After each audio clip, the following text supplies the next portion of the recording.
Welcome to the PaTTAN Behavior Initiative Mental Wellness and Behavior Support Series during the COVID-19 outbreak.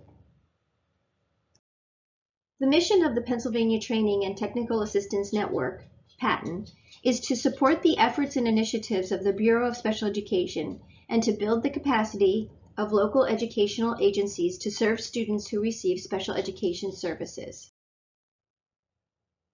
Pennsylvania's Department of Education's commitment to least restrictive environment. Our goal for each child is to ensure individualized education program teams begin with the general education setting with the use of supplementary aids and services before considering a more restrictive environment. Due to the current public health crisis, we find ourselves in new roles as teachers, parents, and caregivers. Let's just first reflect on why you're all at home right now, and it is as a result of COVID-19. According to the World Health Organization, coronaviruses are a large family of viruses that cause illness ranging from the common cold to more serious diseases. Coronavirus disease, COVID-19, is a new strain that was discovered in 2019 and has not been previously identified in humans. This is where the 19 in COVID-19 comes from, because it was discovered in 2019. Common signs of infection include respiratory symptoms, fever, cough, shortness of breath, and breathing difficulties. And there is a link here for you to click on for more information regarding COVID-19. There are a variety of outlets that are providing support to parents with regard to the new role that you're seeing yourself in homeschooling your children. According to the National Association of School Psychologists and the National Association for Nurses, in their parent resource, they provide the following specific guidelines. Maintain a normal routine to the extent possible. Be honest and accurate. Know the symptoms of COVID-19 and review and model basic hygiene and healthy lifestyle practices for protection. Welcome back. You came back for the second part of our two-part series on how to deal with challenging behaviors while homeschooling during the COVID-19 crisis. I'm Tina Lawson, and I took you through session part 1, and now I'm going to take you through part 2. Many of the things build upon part 1, so if you missed part 1, I suggest you go back, get part 1, and then come back for part 2. So in this second part of the two-part series, now we're going to talk more about anticipation versus reaction. Part 1 was really a lot about anticipation and what can we do to set the context for learning. We're going to continue that idea with the main concepts in this one around planning, modeling, and communicating. First, let's talk about planning. Think about your child, your young adult, your young teen, your 5-year-old, your 10-year-old, your middle schooler, your elementary age child. What are their interests? Do they enjoy animals? Do they enjoy Legos? Do they enjoy music? Think about those interests, and whenever you're doing things, try to capture those interests. When you're in this planning process, it's important to pair what you're doing, what you're asking them to do, with things that are naturally interesting to them. Learning really can be a fun activity when paired with their interests. Many of you have probably already used this strategy. This strategy is called the if-then strategy. And the if-then strategy is when there's something that is not necessarily self-motivating, like writing a paragraph, doing a rough draft on an essay, perhaps doing a math worksheet, but they still have to do it. You can use what sometimes is called grandma's law, or the if-then process, with any age group. If you do your writing assignment, then you can go play with Legos. This strategy can be used with middle school and high school level students as well. The idea of the if-then. If you finish your reading assignment, then you can take time to, engage on your device, your phone, with your friends. But first you have to do this, then you get that.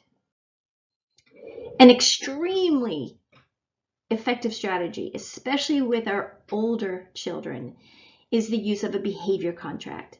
And it's just that, a contract between you and the young person regarding, if you look at the first line, what's expected. What do you expect your son or daughter or the child you're caring for to do? And when they engage in that behavior or they complete that task, what can they expect you to provide to them? It also clearly delineates what happens if the student, that's the teacher in me, if the child does not perform the desired behavior. What will the result be of not doing what you're being asked to do? And the beauty of a contract is it clearly defines what the youth and each caregiver involved is expected to do. Just like in session 1, the more descriptive we can be with what it is we want without all the words getting in the way, just clearly, what do we want you to do? You do them, here's what happens. You don't do them, here's what happens. And you have to keep in mind the beauty of having these things written out is if your son or daughter or the child you're caring for doesn't do them, you don't want to take away everything all at once and they never can use their phone until they're 21 years old. Like, that's what we do when we're in the heat of a moment. When you can really sit down and say and make reasonable losses for not engaging in the behavior and reasonable gains if they do engage in the behavior, and you do this in a time when you're both in a calm state, it's truly an effective tool, and it is this agreement that is written down that you have with the young person you're caring for. The second area that we're going to discuss is the concept of modeling. Modeling is something that we really take for granted, but it is probably one of the most powerful tools in your toolbox. When you're modeling what it is that you want your child to do, you're giving them a concrete example. So if you're screaming and yelling at them, but telling them they have to speak nicely to you, you're not showing them exactly how speaking nicely looks to you. So if you want to discuss how to work on this project versus giving them the project, they scream at you and then you scream back, you're kind of in this power struggle. So modeling is one of those things that you really want to take advantage of. And in this time of high stress, you're really going to have to be in tune with how you're feeling at a particular time. And if things are racketing up, you may want to take a break and demonstrate how to take a break. So when we talk about modeling, we can start to shift into the third main concept of this unit, which is on modeling and communicating. Your behavior actions communicate what it is you want your child to do. So if things start to get too intense, it's helpful to demonstrate and actually speak aloud how you calm down. You may say, you know what, I need to breathe right now.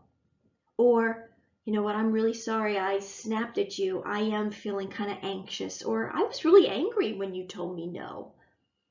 You want to challenge your thoughts. Maybe you talk about what it is that you're thinking in that particular time. Go and release that anxiety or anger. Demonstrate, walk away from the situation. Demonstrate walking away. Maybe you need to go exercise. Maybe you need to go take a walk. Talk through visualizing yourself being calm. Explain thinking it through. Show how you can listen to music to calm down. And maybe sometimes you just need to change your focus. But these are actionable tips that if you're modeling them, you can provide great strategies for your child, and the two of you can get through this together.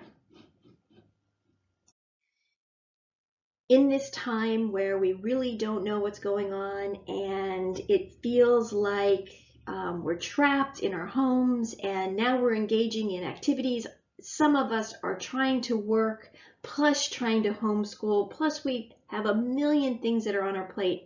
And so calming down is not just for our children, but is for us as well. So sometimes you just need a quick way to help you and your child calm down. Maybe it's when you're out at Target, going out for that little bit of time that you have to go get groceries, or you're stuck in traffic, or we're trapped in our homes. So take time by calming down by imagining your favorite place. Take a mini mental vacation. Think of your favorite things. I'm checking in with your body, acknowledging, feel where the anger or the tension is in your body. Name animals alphabetically: alligator, bear, cow, dog, A, B, C, D. Squeeze something, make sure we talked in segment 1 about creating a schedule. Make sure with younger kids and our older kids, when are the get up from the table and do something that's like Play-Doh or clay, or,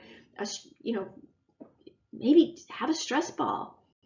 And another way to calm down is to drink a cold drink of water. And if you do find yourself having a mini anxiety attack, put an ice cube in your hand and it will help distract you and calm things down. If you think back to the first session that we were together and we talked about having those expectations, being responsible, being respectful, being safe. And then you start communicating what it means to be safe, responsible, respectful. Then you can dip into this concept of this 5-to-1 ratio. And it is a really powerful concept to not only utilize with your children, it works really great with spouses or significant others, your coworkers. And what 5-to-1 means is for everything I tell you to change or not do or to stop doing or to start doing, that comes across as criticism or negative, I want to provide 5 things that are feedback to what they are doing or what you appreciate or what you're grateful for in regards to their behavior. So if you have from session 1 those expectations of what it means to be safe, responsible, and respectful all set up, you can use those for your 5-to-1. So I wake my son up. I'm going to use my son as an example. I wake him up in the morning and I say, he gets up and I say, thank you for getting up on time. That's one of our expectations, right? And then I'm working on my stuff and I glance over and I see he's working and I can say, you're working so hard today. Thank you. Or I can say, which activity do you want to do first? I know you really don't enjoy doing ELA, but you really enjoy doing math. Do you want to get ELA out of the way and then do your math, or would you rather start off the day with something you like and then move into the other? Nothing against you ELA teachers if you're watching this, or parents if you like ELA. But these are the things that you can say that are going on, and you can provide that 5-to-1 ratio. It truly is. And if you need those expectations, if you need to know, what can I say that's actually positive? Look at those expectations. I bet there's some things that they are doing. With our children, especially our younger children, although I say it works with older youth as well. Behavior is a way of communicating, and sometimes we don't really know, especially when we're younger, especially when things are so different and we don't know why really they're different. Our behavior communicates something. So when your child is acting out, ask yourself questions. What could their behavior be telling me? Is this too much work? Is the work too hard? Is he hungry? Is she tired?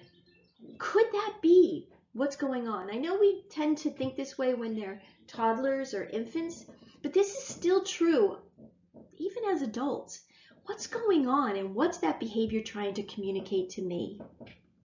And finally, as parents, caregivers, whatever your role in this young person's life, remember, we're here first and foremost to be there for them during this very unusual time. So just like we said in session 1, I'm going to say it again here. You're a family first.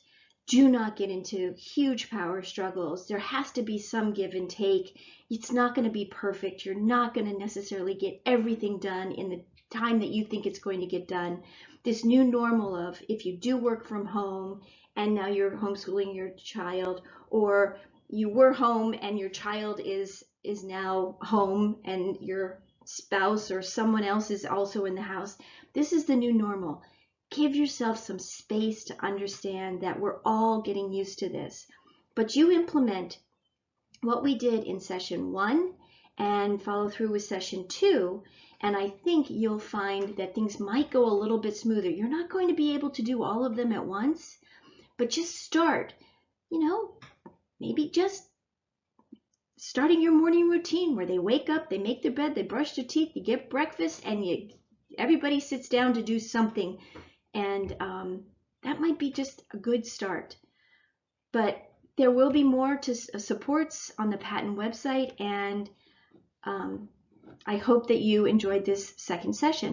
And just like in session 1, here is my contact information. My name is Dr. Tina Lawson, and I work for the PaTTAN office in the eastern region of Pennsylvania. And please go on the PaTTAN.net website for more information on all things that relate to special education or reading or math or behavior. We have things on the area of autism. There's just a lot on that PaTTAN website. So I hope you found this helpful and have a good rest of your day.